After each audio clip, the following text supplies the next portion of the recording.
हमने last class में cash flow statement को स्टडी किया था। जैसा कि मैं आपको ब्रीफ कर रहा हूँ, इसमें हमने पढ़ा था, इसमें दो होते हैं, एक इनफ्लो होता है और एक आउटफ्लो होता है। इनफ्लो का मतलब बिजनेस के अंदर जो कैश आ रहा है, आउटफ्लो का मतलब बिजनेस से जो कैश जा रहा है।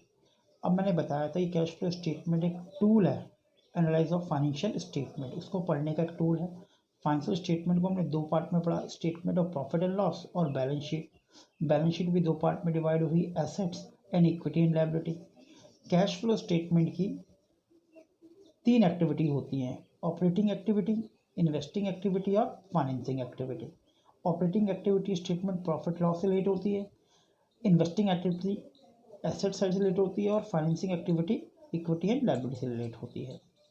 अब इन तीनों को जब हम कैश फ्लो स्टेटमेंट में दिखाते हैं तो उसका प्रोसेस ये होता है, सबसे पहले हम लिखते हैं cash flow from operating activity, इसका टोटल आता है, फिर cash flow from investing activity, फिर कैश फ्लो फ्रॉम फाइनेंसिंग। इन तीनों को जोड़ के जो हमें यहाँ पे मिलता है, ये पॉइंट जो हमें मिलता है वो कहलाता है नेट इंक्रीज और decrease in cash and cash equivalent. फिर इसमें हम opening cash and cash equivalent जोड़ते हैं तो क्या मिलता है, closing cash and cash equivalent.